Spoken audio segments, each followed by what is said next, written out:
Hello friends, welcome back to my YouTube channel Study Career Point. I hope you all are doing well. So start करते हैं हमारी आज की class से। देखिए साइंस की 6th क्लास आप लोगों के NCERT की चल रही है, जिसमें से 9th चैप्टर तक मैं आप लोगों को करा चुकी हूँ। आज 10th चैप्टर हम लोग यहाँ पर करेंगे, जिसका नाम है गति एवं दूरियों का मापन। ठीक है, अब देखिए यहाँ पर जो हम बात करेंगे गति कितने प्रकार की होती है, इसके अलावा जो दूरियां हैं वो किस तरीके से हम लोग फाइंड करते हैं, एसआई पद्धति क्या होती है, इन सब चीज़ों के ऊपर हम आज की क्लास में बात करेंगे। फर्स्ट पॉइंट से स्टार्ट करते हैं। तो देखिए फर्स्ट पॉइंट यहाँ पर है यातायात की कहानी। देखिए यातायात की कहानी, प्राचीन काल में लोगों के पास यातायात के कोई साधन नहीं थे। लोग क्या करते थे, पैदल चलते थे। जल मार्गों में आने जाने के लिए नाव का उपयोग किया जाता था। पहिए के आविष्कार से यातायात की प्रणाली में अत्यंत महत्वपूर्ण परिवर्तन आए। जैसे ही पहिए का आविष्कार हुआ, वैसे ही देखिए यहाँ पर बैलगाड़ी, ऊंट गाड़ियाँ ये क्या हुई, विकसित हुई। ठीक है, पहिए के आविष्कार के बाद। नेक्स्ट पॉइंट देखिए यहाँ पर है यातायात के साधन की अगर हम बात करें तो देखिए यातायात के साधन, आने जाने के साधन को यातायात कहते हैं, जिसमें सड़क परिवहन, वायु परिवहन और जल परिवहन का हम इस्तेमाल करते हैं। सड़क परिवहन की अगर बात करें तो देखिए मोटर कार, बस, साइकिल, मोटरसाइकिल, रेलगाड़ी, ये क्या है, ये सड़क परिवहन है। वायु परिवहन की बात करें, हवाई जहाज, हेलीकॉप्टर, जेट विमान आदि क्या हैं, आपके वायु परिवहन है। जल परिवहन की बात करें तो नाव, पानी का जहाज, ये क्या है, आपके जल परिवहन है। ठीक है, स्टार्ट करते हैं। देखिए मात्रक से मात्रक क्या होते हैं। तो देखिए मात्रक क्या है, किसी भी भौतिक राशि को मापने के लिए इस्तेमाल किए जाने वाले मानक को मात्रक कहा जाता है। किसी माप के परिणाम को दो भागों में व्यक्त किया जाता है। देखिए दो भाग कौन कौन से हैं, तो पहला आता है वह संख्या और दूसरा आता है भाग ली गई माप का मात्रक। देखिए यहाँ पर क्या होती है, कोई संख्या होगी, मात्रा, ठीक है, कोई संख्या होगी, उसकी जो माप होगी वो क्या होगी, उसका मात्रक। तो यहाँ पर दो चीज़ें होंगी, दो भाग होंगे मात्रक के। ठीक है, नेक्स्ट देखिए अगर हम बात करें मापन के मानक मात्रक। देखिए मापन के मानक मात्रक अगर हम प्राचीन काल की बात करें तो देखिए प्राचीन काल में जब हम लंबाई चौड़ाई ये सब निकालते थे, वो कैसे निकालते थे, तो देखिए पैर की लंबाई, अंगुली की चौड़ाई, एक कदम की दूरी, इन सभी मापों का हम मात्रक के रूप में उपयोग करते थे। ठीक है, पहले फीते वगैरह ये सब चीज़ें तो होती नहीं थी, तो हम क्या करते थे, पैर की लंबाई के हिसाब से या फिर अंगुली की चौड़ाई के हिसाब से, कदमों की दूरी के हिसाब से कि हम क्या करते थे, मात्रक मान लेते थे, उनका उपयोग करते थे। अब देखिए जो नेक्स्ट यहाँ पर है लंबाई मापने के अगर हम आधुनिक तरीकों की बात करें तो देखिए मिलीमीटर, सेंटीमीटर, मीटर, किलोमीटर, इन सब मापों का हम मात्रक के रूप में इस्तेमाल करते हैं। ठीक है, अब देखिए संसार के अन्य भागों में लंबाई के मात्रक। देखिए लंबाई के मात्रक की अगर हम बात करें तो देखिए फुट का प्रयोग होता है। अलग अलग क्षेत्रों में फुट की जो लंबाई होती है वो थोड़ी भिन्न होती है। देखिए अगर हम अलग अलग संसार में, मतलब हर एक, जैसे हम स्टेट की बात करें तो सब जगह जो ये फुट होता है या फिट होता है, इसकी क्या होती है, लंबाई जो है वो क्या होती है, वेरी करती है एक जगह से दूसरी जगह पर। अब देखिए फुट होता क्या है, तो देखिए जो फुट होता है लंबाई मापने की इकाई होती है। इसका इस्तेमाल अंग्रेजी प्रणाली और अमेरिकी प्रणाली में किया जाता है। एक फुट में 12 इंच होते हैं। देखिए अगर हम बात करें एक फुट की तो एक फुट में देखिए 12 इंच होते हैं। ठीक है, 12 इंच होते हैं। इसके अलावा देखिए 3 फुट में 1 गज बनता है। देखिए अगर हम बात करें 3 फुट की तो 3 फुट में 1 गज बन जाता है। ठीक है, 1 गज, इसका मतलब अगर हम इंच में देखें तो कितना आ जाएगा यहाँ पर, 36 इंच। मतलब 1 गज कितने के बराबर होगा, 36 इंच के बराबर होगा। अब जब आप खेतों की बात करते हैं, खेतों में हम लोग चीज़ें देखते हैं, खेतों में हो गए, घर की हम माप लेते हैं तो वहाँ पर फुट या गज चलता है। ठीक है, फुट या फिर गज चलता है। तो देखिए यहाँ पर फुट क्या हो जाता है, 12 इंच के बराबर, और गज क्या होता है आपका, 3 फुट के बराबर। फुट का देखिए जो सटीक मान होता है वो लगभग 0.3048 मीटर होता है। फुट का ही बहुवचन होता है। एक फुट में 12 इंच और एक गज में 3 फीट होते हैं। ठीक है, नेक्स्ट पॉइंट पर देखते हैं। देखिए नेक्स्ट जो है वो है मीटर पद्धति। मीटर पद्धति क्या होती है, तो देखिए 1790 में फ्रांसीसियों ने मापन की एक मानक प्रणाली की रचना की, जिसे मीटर पद्धति कहते हैं। उसके बाद देखिए आता है एसआई मात्रक। एसआई मात्रक क्या होता है, समस्त संसार के वैज्ञानिकों ने मापन के मानक मात्रकों के एक सेट को स्वीकार किया। देखिए एक सेट जो सब जगह देखने को मिलता है। आजकल जिस प्रणाली का उपयोग हो रहा है, मतलब जिस प्रणाली का हम लोग इस्तेमाल कर रहे हैं, उसको कहते हैं अंतर्राष्ट्रीय मानक प्रणाली, एसआई मात्रक। ठीक है, जैसे अगर हम बात करें लंबाई की तो लंबाई का जो एसआई मात्रक होता है वो क्या होता है, मीटर। जब भी हम कपड़ा लेने के लिए जाते हैं मीटर में लेते हैं, तो ये क्या होता है कि ये आपकी क्या है, एसआई पद्धति है, अंतर्राष्ट्रीय मात्रक प्रणाली। ठीक है, इसको देखिए फाइंड किस तरीके से करते हैं। अब मान लीजिए आपने देखा होगा किलोमीटर, किलोमीटर में पूछ लेते हैं कितने मीटर होते हैं, मीटर में सेंटीमीटर और सेंटीमीटर से mm। तो देखिए आप किस तरीके से फाइंड करोगे, तो इस इमेज के थ्रू आप ये चीज़ें याद रख सकते हैं। अगर आपने ये टेबल देख ली अच्छे से तो देखिए आप लोगों को कभी प्रॉब्लम नहीं होगी किलोमीटर से मीटर में जाने से, ठीक है, मीटर से सेंटीमीटर में और सेंटीमीटर से mm में। अब देखिए अगर हम मैथ्स की बात करें तो मैथ्स में जो प्राइमरी का आपका पेपर होता है पेपर 1 का, उसमें ये क्वेश्चन पूछ लिया जाता है सिर्फ चेंज करने के लिए, मात्रक ही आपसे चेंज करने के लिए पूछ लिया जाता है, ठीक है। अब देखिए अगर हम किलोमीटर से मीटर में जाते हैं तो आपको क्या चीज़ें याद रखनी है। देखिए जब हम बात करें किलोमीटर से मीटर में जाने की, 1 किलोमीटर कितने के बराबर हो जाएगा, तो देखिए आपको क्या करना है, जब किलोमीटर से मीटर में जाना है, ठीक है, तो आपको मल्टीप्लाई करना है 1000 से, ठीक है, 1000 से मल्टीप्लाई करेंगे तो आपका कितना आ जाएगा 1000 मीटर, ठीक है। 1 किलोमीटर में कितना 1000 मीटर।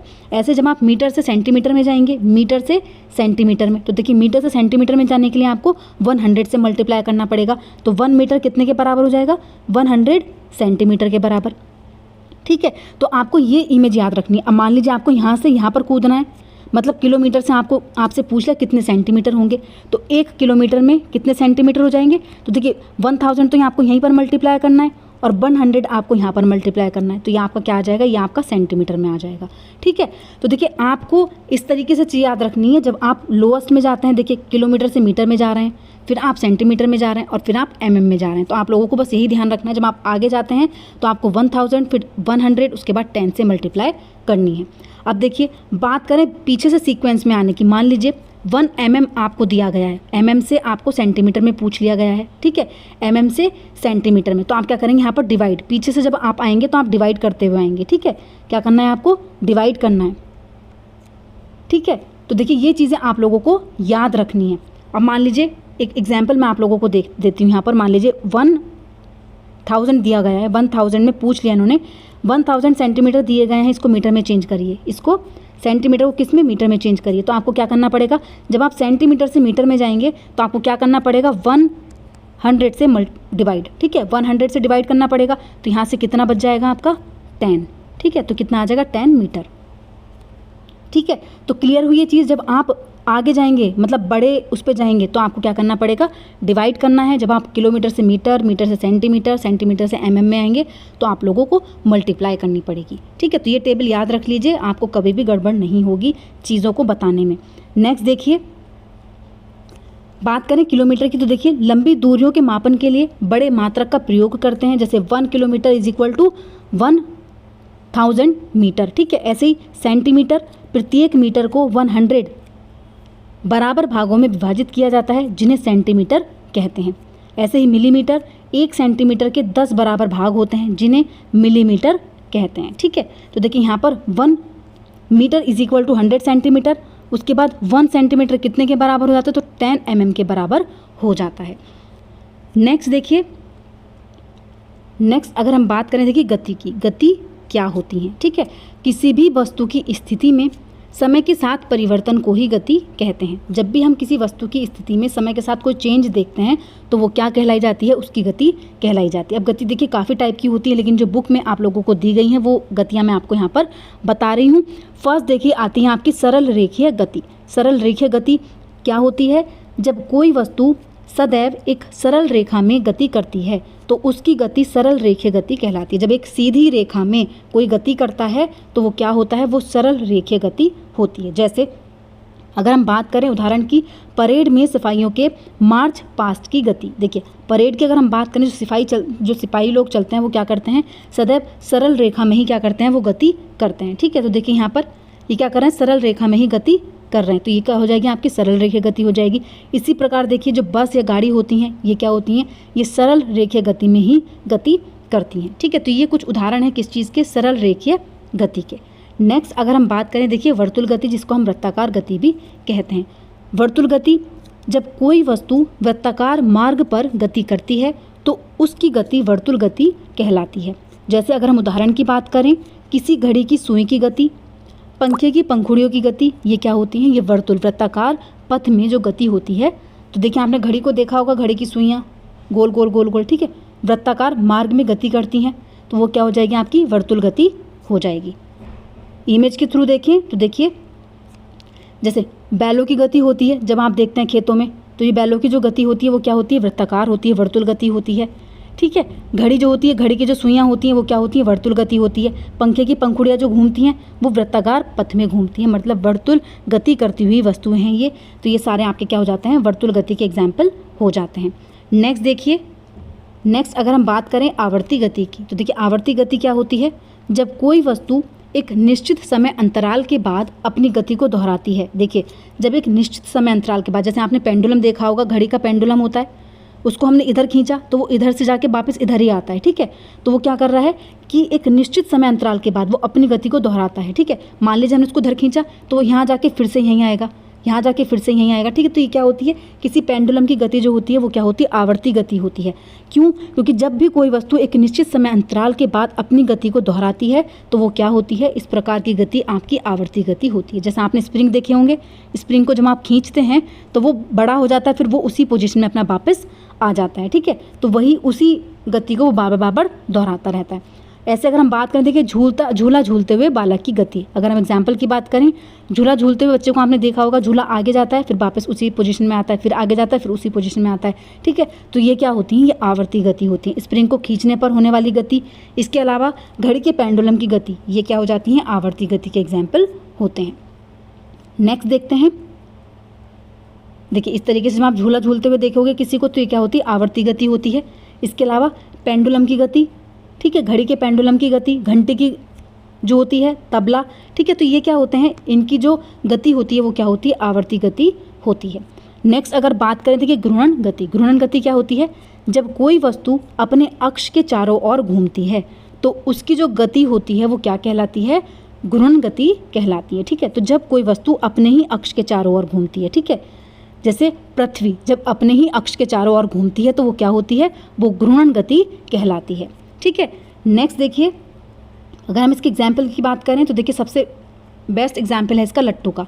जब हम लट्टू को घुमाते हैं तो लट्टू की जो गति होती है वो घूर्णन गति होती है, ठीक है। इसके अलावा देखिए अगर हम एग्जाम्पल देखें, छत के पंखे की गति क्या होती है, ये भी आपकी घूर्णन गति होती है क्योंकि वो भी अपनी अक्ष पर घूमता है। पृथ्वी के परितः चंद्रमा द्वारा गति करना, ये भी क्या होता है, घूर्णन गति कहलाता है, ठीक है। नेक्स्ट देखिए अगर हम यहाँ पर देखें तो सारांश देख लेते हैं कि किस किस चीज़ों को यहाँ पर बात हुई है इन शॉर्ट, ठीक है।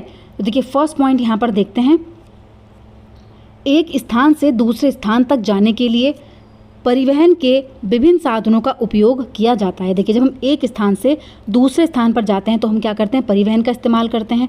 प्राचीन काल में लोग पैर की लंबाई, अंगुली की चौड़ाई, एक कदम की दूरी आदि का उपयोग मापन के मात्रक के रूप में करते थे। इससे उलझनें होती थीं तथा इसीलिए किसी एक समान प्रणाली को विकसित करने की आवश्यकता उत्पन्न हुई। अब देखिए जब हम मात्रकों की अंतर्राष्ट्रीय एसआई पद्धति का उपयोग करते हैं तो इसे समस्त संसार से मान्यता प्राप्त है। एसआई पद्धति जो है वो आपकी हर एक, किसी भी जगह आप चले जाइए, ये जो माप आप लोगों को मिलेगी ये हर जगह समान होगी। नेक्स्ट देखिए, एसआई मात्रकों में लंबाई का जो मात्रक होता है वो क्या होता है, मीटर होता है। सरल रेखा के अनुदिश गति को क्या कहते हैं, हम सरल रेखीय गति कहते हैं। वर्तुल गति में कोई वस्तु इस प्रकार की गति करती है कि उस वस्तु की किसी नियत बिंदु से दूरी क्या होती है, समान होती है। नेक्स्ट देखिए अगर हम बात करें, एक ऐसी गति जो एक निश्चित समय अंतराल के पश्चात दोहराई जाती है उसको क्या कहते हैं, तो वो होती है आपकी आवर्ती गति। तो देखिए ये आपका सारांश सा जो भी हमने इस चैप्टर के अंदर पढ़ा उसको मैंने आपको ब्रीफ में करा दिया है। जितनी भी चीज़ें इस चैप्टर से हो सकती थी वो सारी चीज़ें मैंने आप लोगों को करा दी हैं। जल्द से जल्द हम क्लासेस को कंप्लीट करने का ट्राई करते हैं जिससे इस मंथ के अंदर कंप्लीट साइंस आप लोगों के एनसीईआरटी क्लास की कंप्लीट हो जाए। इसलिए देखिए डेली बेसिस पे आपकी क्लासेस जो हैं वो अपलोड होंगी। डेली बेसिस पे हम लोग क्लासेस यहाँ पर करेंगे जिससे आपका सिलेबस जल्दी से कंप्लीट हो। उसके बाद हम लोग जितने भी मोस्ट इंपॉर्टेंट चीज़ें इस चैप्टर से बनेंगी, इन क्लासेस से बनेंगी, वो सारी मैं आप लोगों को कराऊंगी। साथ ही प्रीवियस ईयर के क्वेश्चन पेपर भी मैं आप लोगों को सॉल्व कराऊंगी, ठीक है। तो आज की क्लास आप लोगों की यहीं पर कंप्लीट होती है। अगर आप लोगों को मेरी क्लास अच्छी लगी हो तो प्लीज़ मेरे चैनल को लाइक करें, सब्सक्राइब करें और शेयर करें। ऐसे ही और वीडियोज़ के लिए मेरे चैनल पर बने रहिए। Thank you.